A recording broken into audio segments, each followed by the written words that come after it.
Well, thank you for the introduction, and thank you for bearing with us all day. Thank you for listening to our presentations, for visiting the exhibition, and thank you for talking to us. By now, you have a fair idea, or hopefully more than an idea, of what kind of research we do within SCIoI and what sets us apart from AI research. So in particular, you have seen that our approach involves studying different kinds of interactions.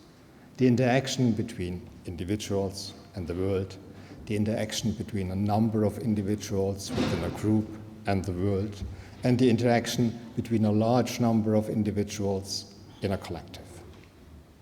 You've seen that and why we study different species, humans, animals such as cockatoos, fish, or mice, but also engineering systems like robots.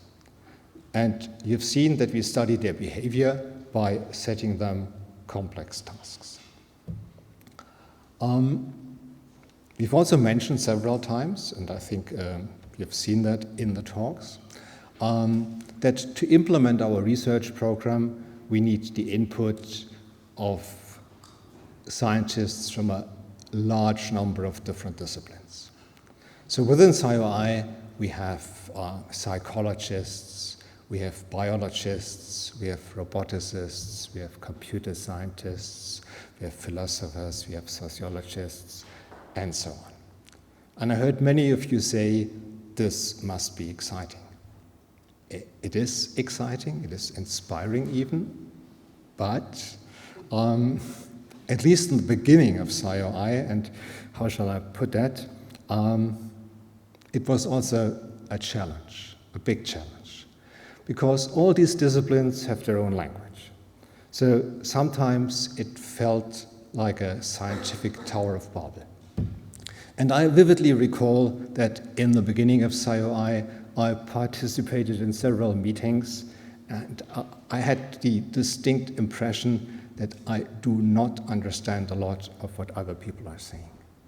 And even worse, I had the impression that other people did not understand what I was saying. This is different by now, hopefully different by now. We have developed a joint language over time, and this common language is really part of our scientific infrastructure. Well, similarly for the technical infrastructure, when we started with SCIoI 4.5 years ago, we didn't have any labs. We didn't even know where our labs would go. This is different now. As you've seen from the exhibition, we do have beautiful and functional infrastructure. Why am I telling you this?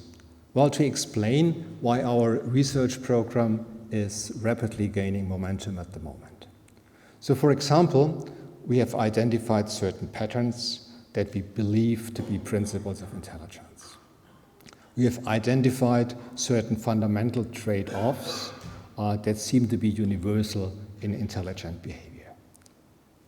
Caveat: so even if we can confirm all these findings, this does of course not mean that we will have understood intelligence.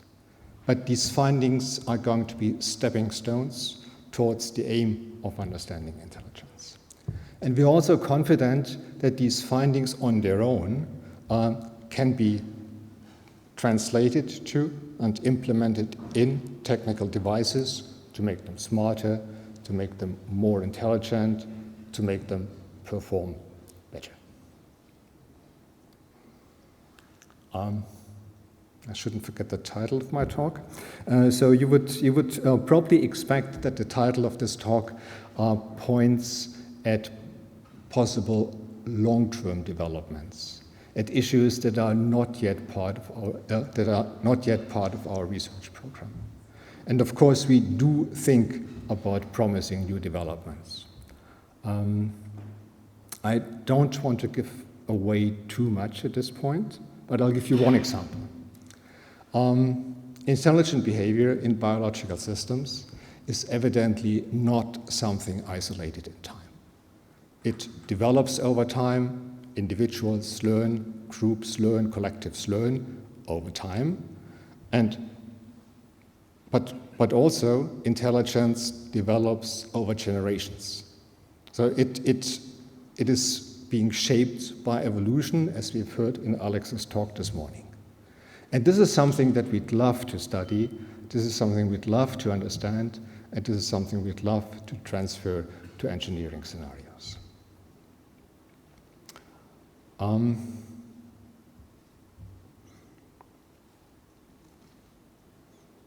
Let's maybe go back to the panel discussion that we just had.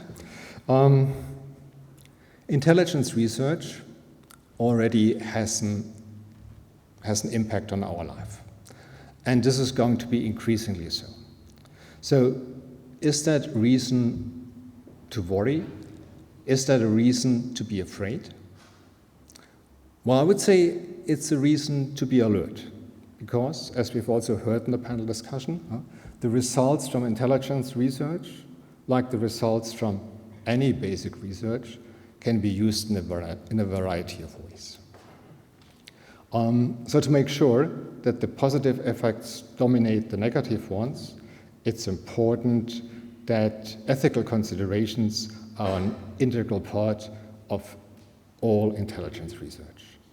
And within SCIoI, we have implemented that policy.